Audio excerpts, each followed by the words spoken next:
የሰውን ህይወት ከሚያበላሹ በጣም ትልቅ ነገሮች አንዱ ችኮላ ነው። እንደ ትዕግስት ህይወት የሚያሳምር እንደ ችኮላ ህይወት የሚያበላሽ ነገር እዚህ ምድር ላይ የለም።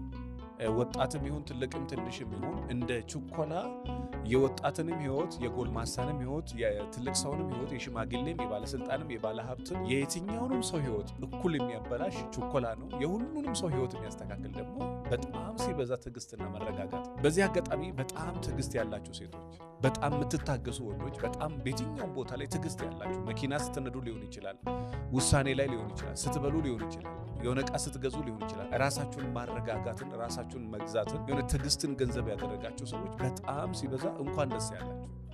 በጣም የሚገርም ነገር።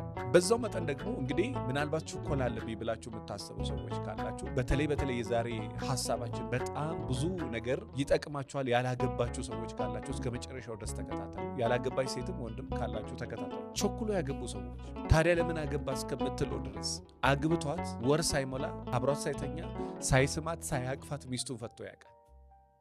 በችኮላ አግብታ አንድ ልጅ ይዛ ህይወቷን አበላሽታ ከባለቤቷ ቤት ወደ እናቷ ቤት ተመልሳ ታውቃለች። አግባ ብሎ አንተን ወደ ጋብቻ ሲገፋፋ የነበረ ያ በጅጊ ያለ ህዝብ አንተ ካገባ በኋላ ካንተ ጋር የለም። አንተ ከሚስትና ከልጆች ጋር ተፋጠ ከቤት ችግር ሚስቴ ትሆነኛለች ብለህ በችኮላ ካገባት ሴት ጋር ነው እኩል ቤት ውስጥ የምትፋጠጠው።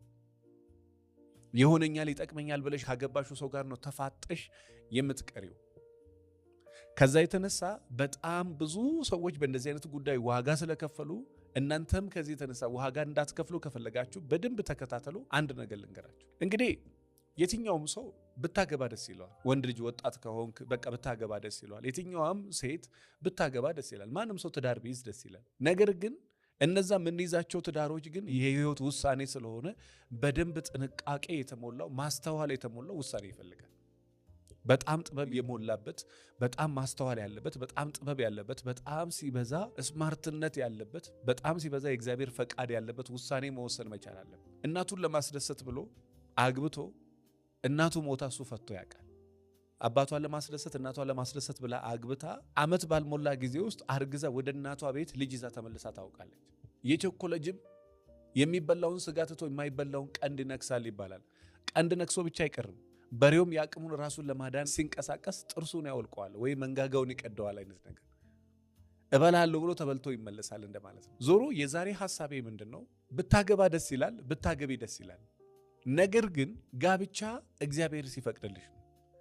ትዳር እግዚአብሔር ሲፈቅድልህ የምትገባበት ነው። ይሄ ማንም የሚያውቀው ግን ሁሉ ጊዜ የሚዘነጋ ነገር ነው። ሰዎች እነሱ ባሉ ጊዜ እንድታገባ እነሱ ባሉ ጊዜ እንዲወልድ በቃ ይሄ የተለመደ ባህል ስላለን ኦፍ ኮርስ ልጅ በልጅነት ነው። ገንዘብ በ20 ዓመት ልብ በ40 ዓመት ይባላል። ልጅም መውለድ ያለብህ በልጅነት ነው። በጊዜ መውለድ አለብኝ ብለህ ግን በ30 ዓመት በ40 ዓመት የምትፈታው ትዳር ይኖራል አይደለም።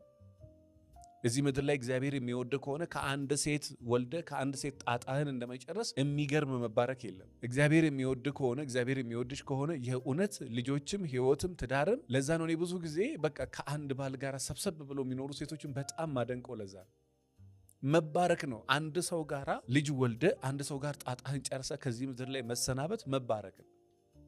በዛው መጠን ደግሞ በሁለተኛ በሶስተኛ ትዳር የተባረኩ ሰዎች አሉ።